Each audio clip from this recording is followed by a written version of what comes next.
Durante boa parte do século XX, a imagem que a ciência tinha de Vênus era quase poética. Os modelos científicos dominantes descreviam o planeta como um mundo quente e úmido, coberto por oceanos rasos, pântanos extensos e uma atmosfera espessa que funcionaria como um enorme guarda-sol natural. Como as nuvens eram densas demais para permitir observações diretas da superfície, os astrônomos acreditavam que elas bloqueavam a maior parte da radiação solar, criando um ambiente abafado, porém instável, onde a presença de água líquida parecia plausível. Essa ideia se enraizou tão profundamente que influenciou diretamente o planejamento das primeiras missões espaciais. As sondas soviéticas iniciais foram equipadas com instrumentos projetados especificamente para detectar sinais de água, como se estivessem descendo em uma versão alienígena da Terra pré-histórica. Essa visão romântica desmoronou de forma brutal assim que os primeiros dados reais começaram a chegar. A atmosfera de Vênus não era um escudo protetor, mas sim uma armadilha térmica colossal. Em vez de refletir o calor para o espaço, ela o aprisionava, desencadeando um efeito estufa fora de controle. As temperaturas na superfície não eram apenas elevadas, eram extremas, girando em torno de 475 graus Celsius. As primeiras sondas que tentaram pousar não apenas falharam tecnicamente. Elas foram literalmente esmagadas e destruídas pela pressão atmosférica absurda, incapazes sequer de enviar uma única imagem antes de serem silenciadas. Esses fracassos consecutivos levaram a comunidade científica a um novo consenso pessimista. Mesmo que uma nave conseguisse sobreviver ao impacto e às condições iniciais, fotografar a superfície seria inútil. A atmosfera venusiana era cerca de 90 vezes mais densa que a da Terra, e os cientistas passaram a acreditar que praticamente nenhuma luz solar conseguiria atravessar essa camada espessa. O planeta, segundo essa visão, estaria condenado a uma escuridão permanente, um mundo sufocado sob nuvens eternas. Apesar desse modelo amplamente aceito, os engenheiros soviéticos decidiram seguir por um caminho próprio. Ao projetar a sonda Venera 9, eles adotaram uma abordagem cautelosa, quase desconfiada das teorias vigentes. Instalaram refletores potentes como medida de segurança, mas também programaram um sistema de imagem para começar a varredura imediatamente após o pouso, independentemente das condições de luz. O retorno de dados mostrou que a ideia de escuridão total estava errada. Ainda assim, foram as missões seguintes, especialmente os panoramas enviados pela Venera 13, que trouxeram informações tão inesperadas que continuam sendo debatidas até hoje. Parte do problema vinha do fato de que os próprios engenheiros estavam trabalhando com estimativas incorretas. Em 1967, os modelos mais aceitos indicavam que a pressão atmosférica na superfície de Vênus seria cerca de 20 vezes maior que a da Terra. Era um valor elevado, mas teoricamente administrável com estruturas reforçadas. A sonda Venera 4 foi construída com base nessa premissa. Ela entrou na atmosfera, abriu seu paraquedas e iniciou a descida esperando um pouso gradual e controlado. Esse pouso nunca aconteceu. A transmissão foi interrompida quando a sonda ainda estava a cerca de 27 km acima do solo. Ela não queimou, nem sofreu falhas eletrônicas comuns. O que ocorreu foi muito mais simples e assustador. A estrutura foi esmagada pela pressão, que já naquele ponto superava em muitos limites do projeto. A Venera 4 foi destruída muito antes de chegar perto da superfície, revelando que a realidade de Vênus era muito mais extrema do que se imaginava. Ficou claro que a pressão não era apenas 20 vezes maior que a da Terra. Ela se aproximava de 90 vezes. Na superfície, isso equivalia à pressão encontrada a cerca de 1 km de profundidade nos oceanos terrestres. Com uma nova janela de lançamento se aproximando em 1969, a equipe soviética não tinha tempo para redesenhar completamente o módulo de pouso. Em vez disso, tentaram uma solução alternativa: alterar a velocidade de descida das sondas Venera 5 e Venera 6. A ideia era simples na teoria. Reduzindo o tamanho do paraquedas, as sondas cairiam mais rápido, passando menos tempo nas camadas superiores da atmosfera, onde calor e pressão já causavam danos severos. A esperança era que, ao chegar rapidamente ao solo, elas conseguissem transmitir dados antes de serem destruídas. Na prática, a estratégia não funcionou. Ambas as sondas implodiram a cerca de 11 km da superfície, forçando uma mudança radical de abordagem. Com a Venera 7, os engenheiros abandonaram de vez o conceito tradicional de uma nave aeroespacial.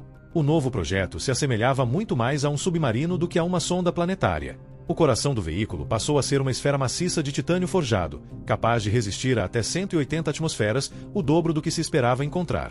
Para alcançar esse nível de resistência, quase todos os instrumentos científicos foram removidos. Cada grama economizada era usada para reforçar a estrutura.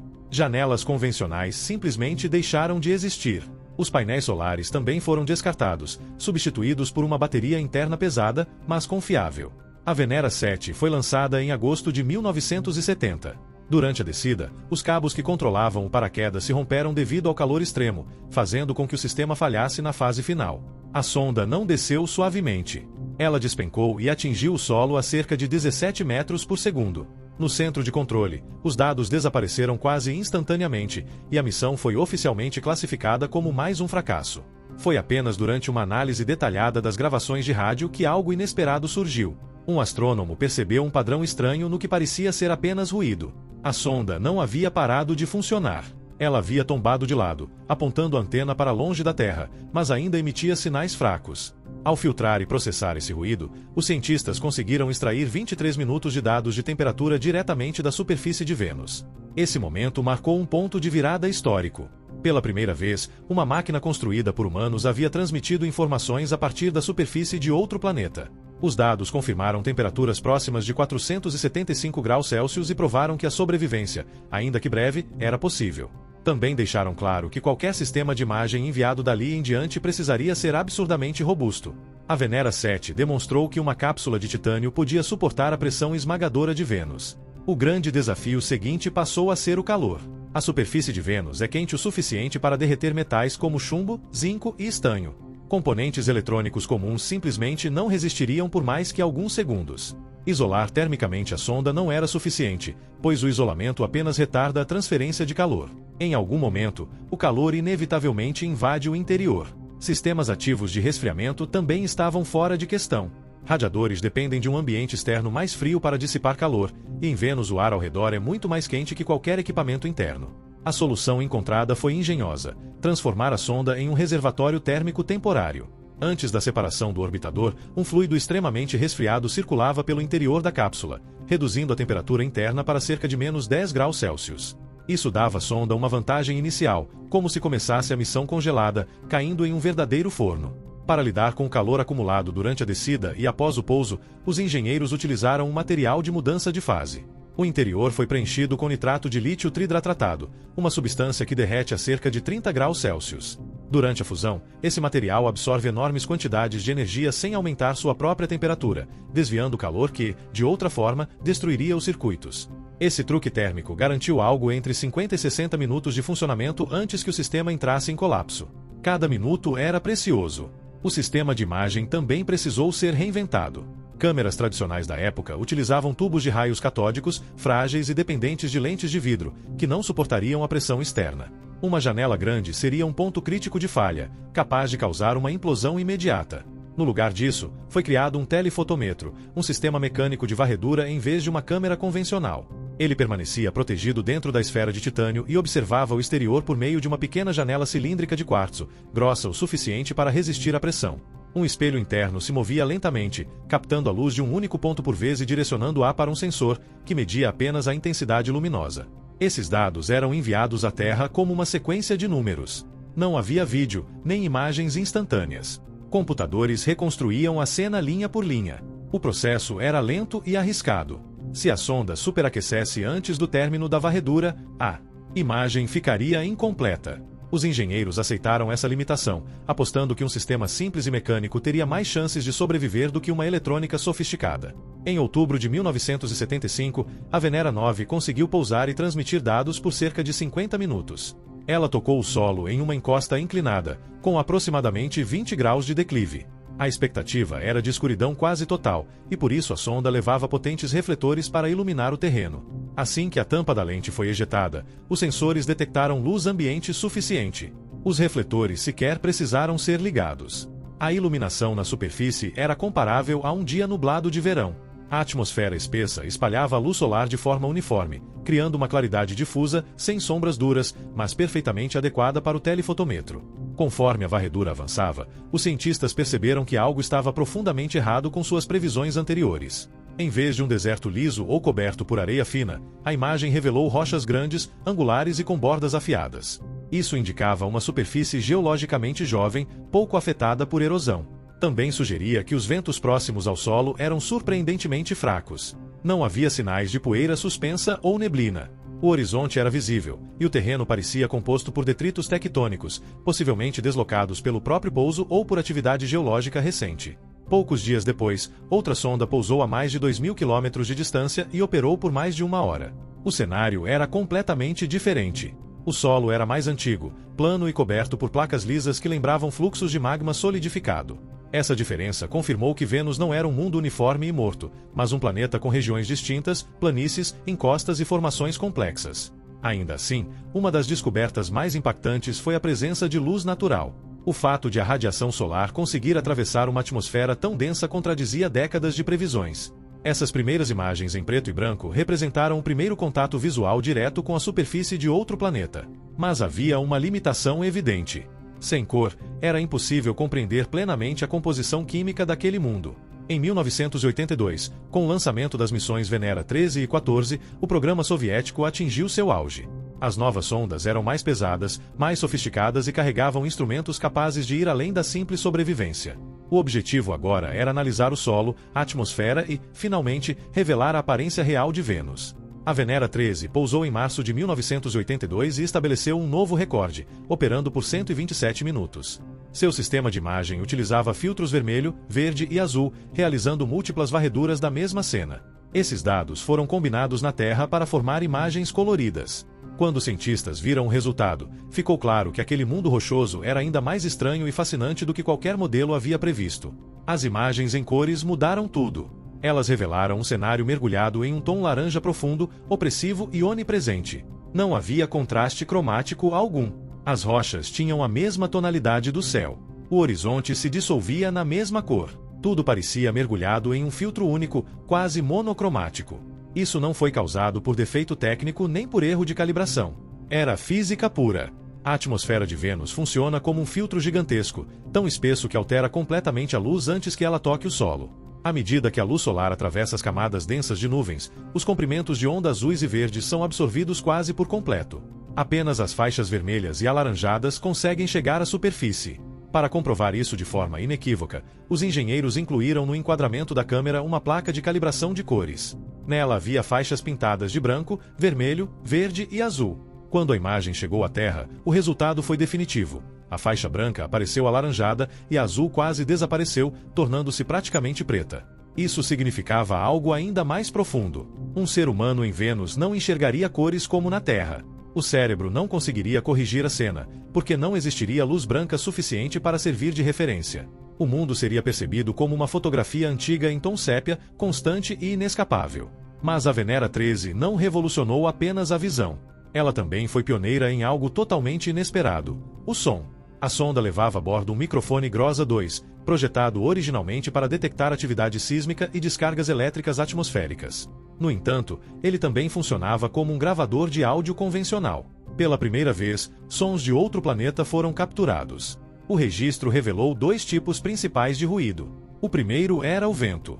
Os dados indicavam uma velocidade de cerca de meio metro por segundo. Na Terra, isso mal seria percebido. Em Vênus, onde a atmosfera é dezenas de vezes mais densa, esse movimento de ar exerce uma força considerável. O microfone captou um zumbido contínuo e grave, resultado do ar espesso deslizando ao redor da estrutura da sonda. O segundo tipo de som era mecânico. A Venera 13 conseguiu acionar uma broca pneumática para coletar uma amostra do solo. O microfone registrou o estalo seco da carga de ignição que liberou o mecanismo, seguido pelo som áspero da broca cortando a rocha basáltica. Esse áudio confirmou algo surpreendente: a atmosfera de Vênus transmite som com eficiência. O ambiente não era apenas quente e esmagador, era também ruidoso, vivo em vibrações e impactos. Poucos dias depois, a Venera 14 pousou, a cerca de 1000 quilômetros de distância do local da missão irmã. O terreno ali era diferente, mais plano, mais antigo, lembrando um pavimento rachado de rocha vulcânica. Os objetivos científicos eram os mesmos: registrar imagens, analisar a atmosfera e testar fisicamente o solo. Um dos instrumentos mais importantes era um braço mecânico com mola, projetado para golpear a superfície com força conhecida. A profundidade da penetração permitiria calcular a densidade e a rigidez do solo. Era um teste simples, mas essencial para entender se o chão era composto por poeira solta ou rocha sólida. A sequência de pouso foi totalmente automática. Primeiro, a sonda se estabilizou. Em seguida, os sistemas de imagem foram ativados. Durante a descida, as lentes ficaram protegidas por tampas de titânio, essenciais para evitar danos causados pelo calor e pela pressão. Após o pouso, cargas internas foram acionadas para ejetar essas tampas. Na Venera 14, o mecanismo funcionou exatamente como planejado. O problema foi o acaso. A tampa não rolou para longe. Ela caiu exatamente no ponto onde o braço mecânico deveria atingir o solo. Momentos depois, o braço foi acionado e golpeou o objeto logo abaixo dele. Os dados enviados indicavam que a superfície era extremamente rígida, sem qualquer compressibilidade. Tecnicamente, os números estavam corretos. A sonda não estava medindo o solo de Vênus. Estava medindo a própria tampa de titânio que havia levado da Terra. A imagem transmitida logo depois confirmou o erro, mostrando claramente o braço pressionando o centro da tampa descartada, enquanto o verdadeiro solo permanecia intacto a poucos centímetros dali. Esse episódio se tornou o erro mecânico mais famoso de todo o programa. Ele escancarou o quão difíceis são as operações remotas em ambientes extremos.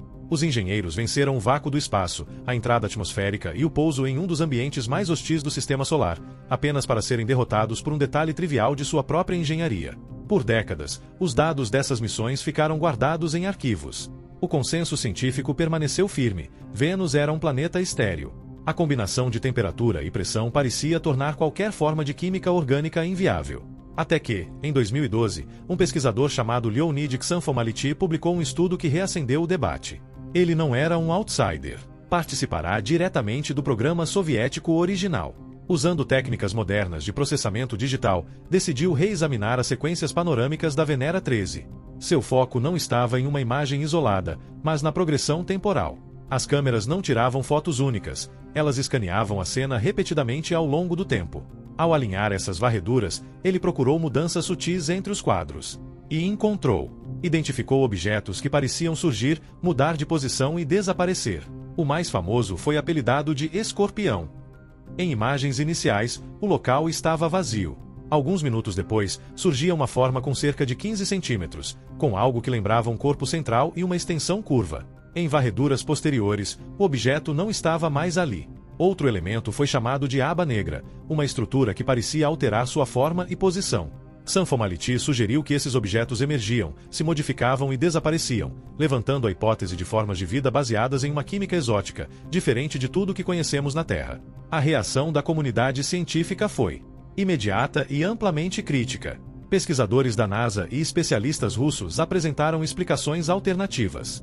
Segundo eles, os supostos movimentos eram resultado da degradação da própria sonda. Camadas de isolamento térmico e materiais de proteção começaram a derreter, se soltar e cair conforme a temperatura interna subia. O que parecia movimento biológico era, na verdade, a sonda se desintegrando lentamente. Mudanças de sombra e pequenas variações no ângulo solar também contribuíam para a ilusão de transformação. Análises posteriores e reconstruções ainda mais refinadas confirmaram que esses elementos eram artefatos, ruído ou partes destacadas do equipamento. Mesmo assim, algo inquietante permaneceu. As imagens mostravam que a superfície de Vênus não era um cenário estático. Havia interação constante entre a máquina e o ambiente. Detritos se moviam, estruturas rangiam, componentes deformavam. Não era um mundo morto no sentido absoluto, mas um lugar de forças extremas em ação contínua. As formas estranhas provavelmente eram os últimos momentos da sonda sendo lentamente vencida pelo calor, registrados quadro a quadro por um sistema de varredura implacavelmente lento. A câmera da Venera 14 foi o último olho humano a se abrir diretamente na superfície de Vênus. Depois disso, as prioridades mudaram. Os engenheiros perceberam que pousos isolados ofereciam detalhes preciosos, mas não permitiam compreender o planeta como um todo. Para isso, era necessário observar através das nuvens a partir da órbita.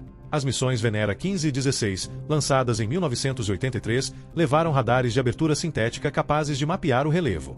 Elas revelaram vulcões, canais de lava e fraturas tectônicas em escala continental. Esses dados foram revolucionários, mas abstratos. Eram mapas, não fotografias. As últimas missões soviéticas, Vega 1 e Vega 2, lançadas em 1985, combinaram objetivos múltiplos. Elas liberaram módulos em Vênus e seguiram para estudar um cometa. Os módulos focaram em química do solo e da atmosfera, além de balões que flutuaram nas camadas superiores para medir ventos. Não havia câmeras. O peso foi destinado a outros instrumentos. Com o fim da União Soviética, o programa chegou ao fim. As informações ficaram armazenadas em fitas magnéticas, que com o tempo começaram a se degradar. As imagens publicadas nas décadas de 70 e 80 eram reconstruções analógicas, com baixo contraste e muitos ruídos. Já nos anos 2000, uma nova geração de cientistas iniciou um verdadeiro trabalho de arqueologia digital. Eles retornaram aos dados brutos de telemetria. Computadores modernos conseguiram filtrar ruídos, corrigir distorções geométricas e reconstruir pixels ausentes com precisão muito maior. Detalhes invisíveis por décadas surgiram. A textura do solo, as camadas da rocha e a distância real do horizonte se tornaram claras. Até hoje, essas imagens restauradas continuam sendo as únicas fotografias ópticas feitas diretamente a partir do solo de Vênus. Missões orbitais posteriores e observações mais recentes, incluindo detecções no infravermelho feitas por sondas solares, acrescentaram novas informações. Ainda assim, nenhuma missão voltou a capturar imagens da superfície. Tudo o que vemos hoje de Vênus são mapas de radar, ilustrações artísticas ou fotos das nuvens. Enquanto robôs exploram Marte em alta definição e naves cruzam os confins do sistema solar, nosso entendimento visual do planeta mais próximo da Terra permanece preso a registros feitos em 1982. Dependemos de dados enviados por uma esfera de titânio que resistiu por pouco mais de 2 horas antes de sucumbir. Até que uma nova sonda consiga sobreviver à descida, aquelas planícies rochosas em tons de amarelo e laranja continuam sendo o único vislumbre real que temos desse mundo extremo.